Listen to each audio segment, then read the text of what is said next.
Todo parecía estar bajo control. Una clínica privada con buenas reseñas, un cirujano con reputación intachable, y una joven de 19 años lista para dar un paso hacia sentirse mejor consigo misma. Pero lo que debía ser una intervención estética sencilla se convirtió en una pesadilla médica que aún nadie se atreve a explicar del todo. Lo verdaderamente escalofriante no fue lo que ocurrió durante la operación, sino lo que dejaron de hacer mientras ella moría lentamente frente a sus ojos. ¿Por qué nadie llamó a emergencias durante 5 largas horas? ¿Cómo es posible que el anestesista involucrado ya tuviera otra muerte en su historial, y aún así siguiera ejerciendo? Esto no es solo una historia sobre una cirugía fallida. Es una advertencia sobre la negligencia, el silencio y el abandono. Sara solo quería sentirse mejor consigo misma después de terminar la preparatoria.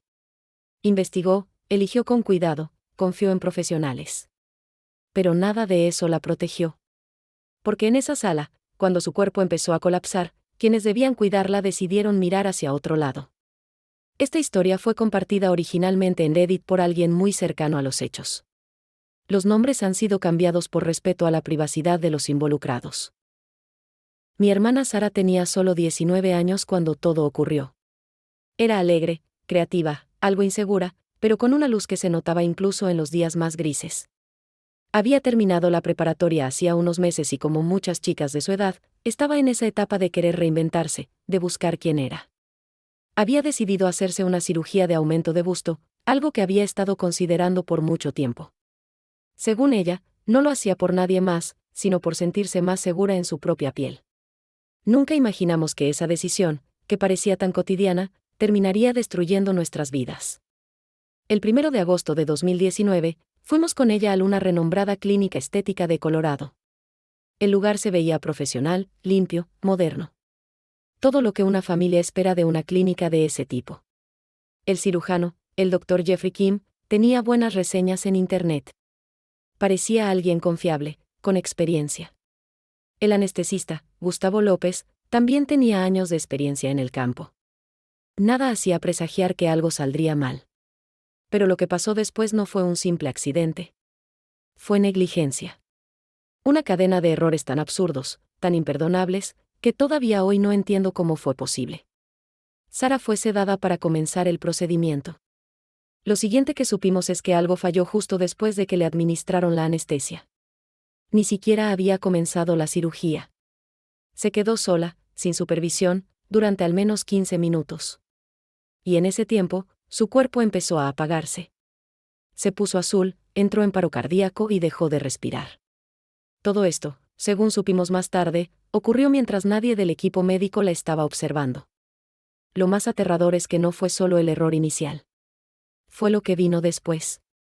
Según el informe que obtuvieron mis padres, y que forma parte de la demanda por homicidio imprudente que interpusieron más tarde, Sara permaneció en la sala de operaciones durante 5 horas y media sin que nadie llamara al 911. 5 horas y media. Mientras tanto, justo al otro lado de la calle, había una estación de bomberos y ambulancias a menos de 20 metros de la clínica. El personal aseguró que la estaban monitoreando, pero no se explica cómo nadie actuó en el momento en que notaron que algo andaba mal. Un estudiante de enfermería anestesista escribió en Reddit que probablemente el tubo de respiración se desconectó del ventilador después de que la sedaron. Si eso es cierto, entonces alguien salió de la sala y nadie se dio cuenta durante esos cruciales 15 minutos. Ese estudiante también dijo que ninguna escuela de medicina permitiría jamás dejar solo a un paciente bajo anestesia general. Lo llamó una negligencia atroz. Y estoy de acuerdo. Porque lo que pasó con mi hermana no fue un error médico, fue abandono. Lo más devastador es que esta no era la primera vez que el anestesista Gonzalo López enfrentaba problemas legales. Descubrimos que ya había sido demandado en 2009 por otro caso similar, una mujer que también murió durante una cirugía estética. Sufrió daño cerebral y no sobrevivió.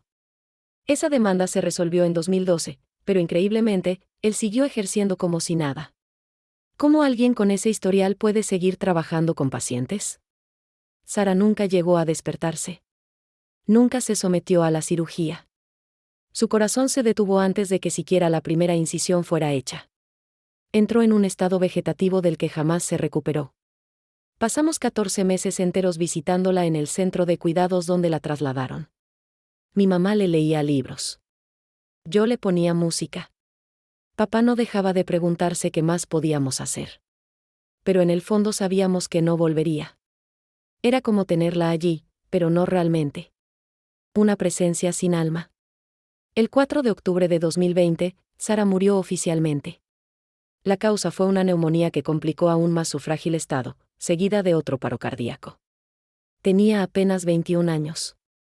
Murió en una habitación de hospital, lejos de casa, rodeada de máquinas que solo prolongaban lo inevitable. Hasta el día de hoy, no entiendo cómo una clínica supuestamente profesional pudo permitir algo así. ¿Cómo alguien puede dejar sola a una adolescente sedada y no notar que se está muriendo? ¿Cómo nadie llamó a emergencias cuando tenían literalmente una estación médica a unos pasos de distancia? No era inevitable. No era una complicación quirúrgica. Era totalmente evitable. Y eso es lo que más duele. Lo más doloroso de historias como esta es que no terminan con la muerte. En realidad, empiezan ahí para quienes quedan atrás. Cuando se compartió este caso en Reddit, miles de voces se unieron para gritar lo que muchos pensaron en silencio, que esto no fue un error.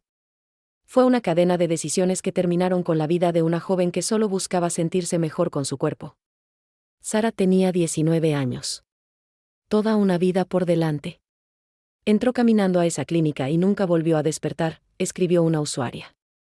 No sé si me da más rabia o tristeza, decía otro, porque esto no fue mala suerte. Fue negligencia pura y dura.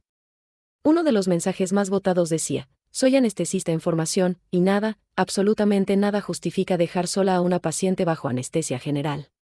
Ni por un minuto. Esto no es un accidente. Esto es negligencia criminal. Otro usuario, aparentemente vecino de la clínica, compartió: trabajo justo frente a ese lugar. Desde mi ventana veo la estación de bomberos. Literalmente, está a unos 15 metros. Aún no entiendo cómo nadie levantó el teléfono durante 5 horas. Las respuestas a ese comentario fueron todavía más duras. ¿5 horas? ¿Para qué? ¿Para decidir cómo encubrirlo antes de que llegara la ambulancia? Varios profesionales de la salud también intervinieron, dejando claro que este no era un caso de mala suerte, sino de procedimientos que simplemente no se siguieron. Una enfermera escribió: esto me destrozó. Tengo una hija de esa edad. Cuando alguien bajo anestesia general deja de respirar, no tienes minutos, tienes segundos. Si no actuaron, es porque no estaban allí. O porque estaban ocupados en otra cosa. Otros se preguntaban cómo fue posible que la ambulancia tardara más de 5 horas en llegar, teniendo una estación a la vuelta de la esquina. ¿Qué estaban esperando? ¿Que la chica muriera para cubrirse legalmente?, comentó alguien con indignación. Y la conversación se tornó aún más oscura cuando otros revelaron que el anestesista ya tenía antecedentes. ¿Cómo se permite que alguien con una demanda por muerte cerebral siga ejerciendo? ¿Quién le renovó la licencia?, preguntaba un profesional de la salud, visiblemente frustrado. Pero no todo fueron datos fríos. Muchas respuestas mostraban el impacto emocional que esta historia tuvo incluso en personas que no conocían a Sara. No dejó de pensar en su madre, sentada cada día junto a esa cama, hablando con una hija que ya no podía responder. ¿Cómo sobrevives a eso? Tengo una hija de la misma edad, escribió otro, y después de esto no he podido dormir tranquilo.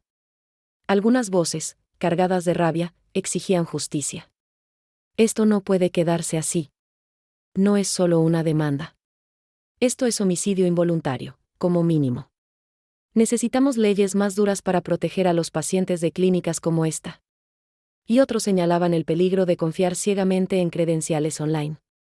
La mayoría busca médicos en Google, con reseñas bonitas y fotos profesionales.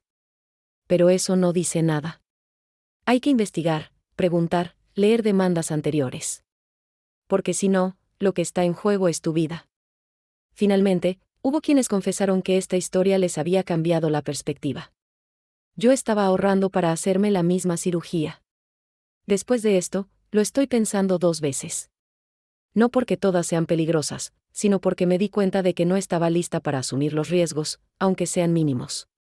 O esta otra reflexión: esto no es una historia para asustar. Es para abrir los ojos. Lo que le pasó a Sara no debería haber pasado. Punto. Y si no hablamos de estas cosas, si no exigimos respuestas, van a seguir ocurriendo en silencio. Solo que la próxima vez, podría ser alguien que conoces. Si llegaste hasta aquí, Gracias por acompañarme hasta el final de esta historia tan impactante. ¿Tú qué habrías hecho en el lugar de su familia? ¿Crees que los responsables recibirán alguna vez el castigo que merecen?